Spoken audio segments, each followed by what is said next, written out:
वालेकुम दोस्तों। तो यार क्या हाल है। आज की इस वीडियो में हम फैमिलीज एंड इट्स टाइप्स की रिगार्डिंग डिस्कशन करेंगे। ठीक है, तो चलो सबसे पहले जानते हैं कि भाई फैमिली किसे कहते हैं।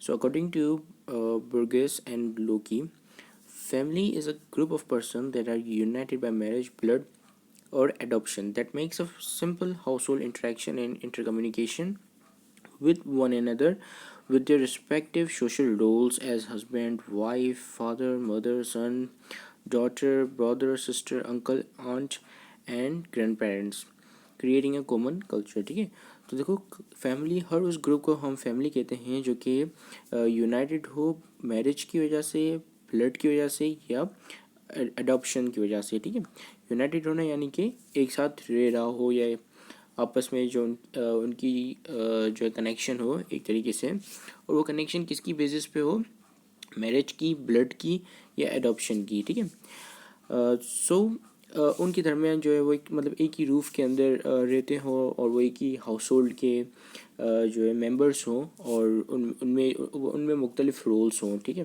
यानी कि कोई पर्सन जो है वो हस्बैंड का रोल प्ले कर रहा हो, कोई ब्रदर का, कोई सिस्टर का, कोई डॉटर का।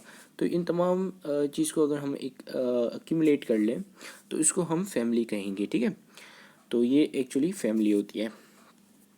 अब हम बात करते हैं किनशिप किसे कहते हैं। सही है, what is kinship. So it is basically a network of relatives. ठीक है, अब देखो आपकी फैमिली में हो सकता है कि आपकी स्पाउसेस हों, आपकी चिल्ड्रन हों। ठीक है, लेकिन आपके जो रिलेटिव्स हैं वो काफ़ी ज़्यादा होते हैं। ठीक है, जैसे आपकी ब्रदर के बच्चे हो गए या आपके सिस्टर के बच्चे हो गए। ठीक है, आपके ग्रैंड पेरेंट्स हो गए, आपके कज़न्स हो गए। तो ये किनशिप हम बेसिकली ख़ानदान को कहते हैं उर्दू में। तो ये पूरा ख़ानदान मिलाकर जो है वो एक किनशिप कहलाता है। ठीक है, so family is a group based on kinship, rearing children and fulfilling other needs of life। अब हम बात करते हैं types of families by size and structure.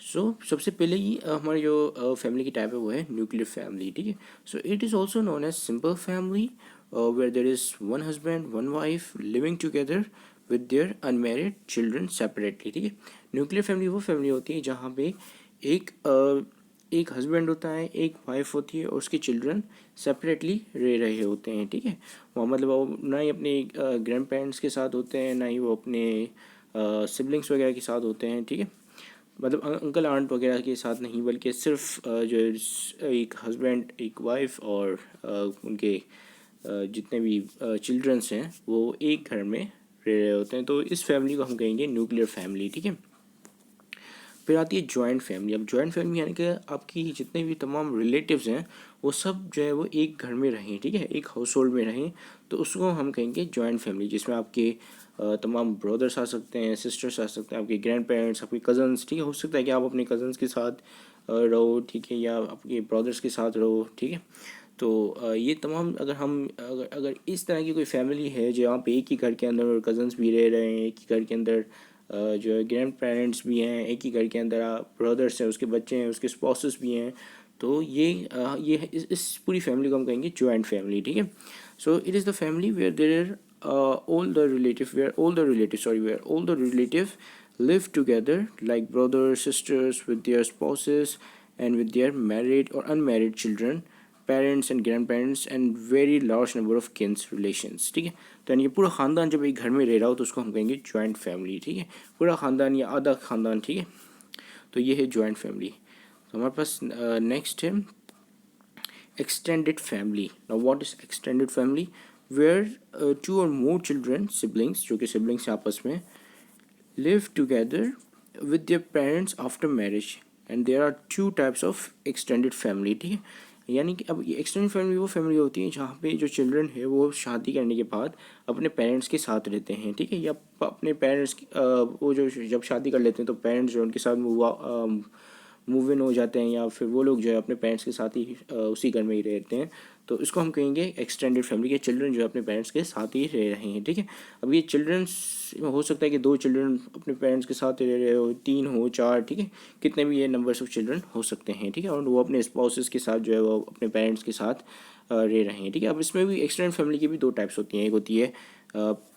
पेरिट एक होती है पैट्रीलीनियल, दूसरी होती है मैट्रीलीनियल। ठीक है, पैट्रीलीनियल एक्सटेंडेड फैमिली तब होती है जब parents live with their sons and sons wife and children. जब पेरेंट्स जो अपने जो बेटा है उसके साथ मूव इन कर जाते हैं और वो अपने बेटे की या बेटों की जो है स्पाउसेस जो है उनके साथ ज़िंदगी गुजारते हैं, ठीक है, या उनके साथ रहते हैं एक ही हाउस होल्ड में, ठीक है। अब मैट्रीलिनियल एक्सटेंडेड फैमिली वो फैमिली होती है जहाँ पे पेरेंट्स जो अपनी डॉटर के साथ मूव इन करते हैं और क्या और उनकी जो डॉटर का जो स्पाउस है या उनका हस्बैंड जो है उनके साथ वो रहते हैं और उनके चिल्ड्रन के साथ रहते हैं, ठीक है। अब ये डॉटर एक से मतलब दो या दो से ज़्यादा भी हो सकती हैं, ठीक है। फिर है स्टीम फैमिली। अब स्टीम फैमिली वो फैमिली होती है जहाँ पे सिर्फ एक ही चाइल्ड के साथ वो लोग रहते हैं, ठीक है, पेरेंट्स। जैसे कि अगर जैसे यंगेस्ट ब्रदर बच गया, ठीक है, वो उसकी जो शादी करवा ली तो उसकी शादी के बाद वो लोग जो है पेरेंट्स जो है वो उस चाइल्ड के साथ ही एक ही बच्चे के साथ ही मतलब उसको अपने पास रख लेंगे और उसकी स्पाउस भी उनके पास ही होगी और चिल्ड्रंस भी वो सब जो है एक ही घर में रहेंगे, ठीक है। तो उसको हम कहेंगे स्टीम फैमिली। अब हो सकता है कि वो जो बच्चा है उसके काफ़ी सारे सिबलिंग्स हों, उसके काफ़ी सारे सिस्टर्स और ब्रदर्स हो, लेकिन वो सिस्टर और ब्रदर्स जो है वो सेपरेट मतलब अपने अपने घरों में रह रहे होंगे और ये जो है खाली एक चाइल्ड जो है वो अपने पेरेंट्स के साथ मतलब ज़िंदगी गुजार रहा होगा with his spouses and children, ठीक है। So in this parents live with only one of their children after he or she gets married. अब ये children son भी हो सकता है, daughter भी हो सकती है, ठीक है। And have children usually that child is the youngest one, ठीक है। So यूजली ये होता है कि वो जो जिस चाइल्ड के साथ वो रह रहे होते हैं वो यंगेस्ट होता है उन सब में से, ठीक है। यूजली मतलब ऐसा होता है।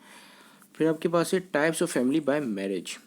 उसमें दो टाइप्स होती हैं। एक होती है एक्सोगेमी। एक्सोगेमी जब आप अपनी किनशिप से बाहर किसी से शादी करते हो, ठीक है, यानी कि अपने ख़ानदान से बाहर शादी करना। अब हो सकता है कि आप जिस दूसरे पर्सन से शादी कर रहे हो वो उसका कल्चर ही बिल्कुल डिफरेंट हो आपके कल्चर से या आपके रिलीजन से, ठीक है, या आपकी एथनिसिटी से। तो इस तरह की जो फैमिली बनती है उसको हम कहते हैं एक्सोगेमी, ठीक है। In this, it is the marriage outside from one kinship. Like in Pakistani boy marriages a Canadian girl with different cultural background, ठीक है। फिर दूसरी टाइप आती है आपकी इंडोगेमी, ठीक है। अब ये जब आप खानदान के अंदर ही शादी करते हो, ठीक है, जैसे आपने कोई कजन्स वगैरह से शादी कर ली, सो दैट इज़ एंडोगेमी। अब हमारी आती हैं types of marriages by residence. इसमें आती है सबसे पहले patrilocal, when the husband and wife live with the parents of husband, ठीक है। जब हस्बैंड और वाइफ जो है वो हस्बैंड की फैमिली के साथ रहते हैं, जैसे मतलब उनके पेरेंट्स के साथ रहते हैं, तो उसको हम कहते हैं पेट्री लोकल, ठीक है। रेजिडेंस का मतलब कि वो किसके साथ कहाँ लोकेशन, कौन सी लोकेशन के रिगार्डिंग जो हम यहाँ पे टाइप्स को डिस्कस कर रहे हैं, ठीक है, या उनको कैटेगराइज कर रहे हैं। सो दूसरा आता है मेट्री लोकल। जब हस्बैंड और वाइफ जो है वाइफ के पेरेंट्स के साथ रहते हैं तो उसको हम कहते हैं मेट्री लोकल। फिर आता है नियो लोकल। जब वो इंडिपेंडेंटली या अलग अपना सेपरेटली रह रहे होते हैं तो ये होती है नियो लोकल, ठीक है। Where the husband and wife live with neither of them and live separately and independently. फिर हमारी आती है types of family by authority, ठीक है। अथॉरिटी कहते हैं हम पावर को, ये कि किसके पास ज़्यादा पावर है। अब इसमें आती है पेट्रियार्कल, जहाँ पे जो डोमिनेंसी होती है वो एक मैन की होती है, ठीक है, जहाँ पे मैन ऑफ द हाउस होता है। और मेट्रियार्कल वो होता है जहाँ पे वुमेन ऑफ द हाउस होता है, ठीक है, मतलब वुमेन ऑफ द हाउस होती है। तो मतलब कि वहाँ पे जो पावर है वो वुमेन के पास होती है। वुमेन जो है सारे डिसीशंस वगैरह लेती है, ठीक है। और पेट्रियार्कल में ये होता है कि मैन जो है सारे डिसीशंस वगैरह ले रहा होता है, हाउस की बजटिंग वगैरह हर वो चीज़ जो है वो मैन कर रहा होता है। तो ये जो है अथॉरिटी के रिगार्डिंग जो हमने इसको कैटेगराइज कर लिया। फिर आता है आपके पास types of family by ancestry, ठीक है। एंसेस्ट्री कहते हैं जो कि पूर्वज होते हैं, ठीक है, जो जैसे आपके परदादा दादा के दादा, ठीक है। तो इसको हम कहते हैं एंसेस्टर्स, ठीक है। सो सबसे पहले है हमारे पास है पैट्रीलिनियल, ठीक है। पैट्रीलिनियल जब आपकी जो रिलेशनशिप है यानी कि आपके जो चिल्ड्रन होते हैं उनकी जो ब्लड की जो ट्रेसिंग होती है वो आपके फादर के ऊपर होती है। उनको जो है फादर का सर नेम दिया जाता है, ठीक है। जैसे अगर वो फादर के ख़ानदान से बिलोंग करते हैं, उनके ख़ानदान जो है वो लेट्स से कि महर ख़ानदान के बिलोंग करते हैं, ठीक है। तो उनके उनके उनके साथ भी वो महर का जो सरनेम है वो अटैच्ड होगा, ठीक है। और मैट्रीलिनियल में जो इसका अपोजिट होगा कि मदर के सरनेम के साथ जो है उसका जो है नाम के आगे उसका सरनेम मदर का सरनेम आएगा, ठीक है। When the relationship is trace in mother, ठीक है, मदर के ख़ानदान में जो है उसकी रिलेशनशिप ट्रेस्ड होगी, ठीक है। फिर आता है बायलिनियल, जब दोनों के ख़ानदान में उसकी रिलेशनशिप ट्रेस्ड होगी, ठीक है। फिर आपके पास आए या दिस इज इट। अच्छा, इसमें ये भी होता है पेट्रीलिनियल में कि जो मदर की प्रॉपर्टी वगैरह या एक वाइफ की जो प्रॉपर्टीज़ वगैरह होती हैं वो शादी करने के बाद हस्बैंड को मिल जाती हैं, ठीक है। लेकिन ये टाइप्स बाय एन सिस्ट्री में नहीं होता, बल्कि जो है बाय क्लैन में होता है, ठीक है। यानी कि इसमें ये होता है कि जो फादर है वो अगर अगर अगर ये जो है पेट्रीलिनियल है तो उसका मतलब है कि जो मदर है वो फादर की क्लेन में मूव इन कर जाती हैं, ठीक है। और उनकी जो प्रॉपर्टी है सारी वो जो है फादर की हो जाती है, या अगर वो वाइफ हैं तो हस्बैंड की, ठीक है। उसी तरीके से मैट्रीलिनियल में क्या होता है कि जो मतलब मैरिज होने के बाद जो हस्बैंड होता है वो वाइफ की ख़ानदान के साथ मतलब मिल जाता है, और फिर उसकी जो प्रॉपर्टी वगैरह है वो वाइफ की हो जाती है। और बायलिनियल में जो दोनों जो है वो इंडिपेंडेंटली रह रहे होते हैं, ठीक है। So this is it, thank you for watching this video, have a great day and अल्लाह हाफिज़।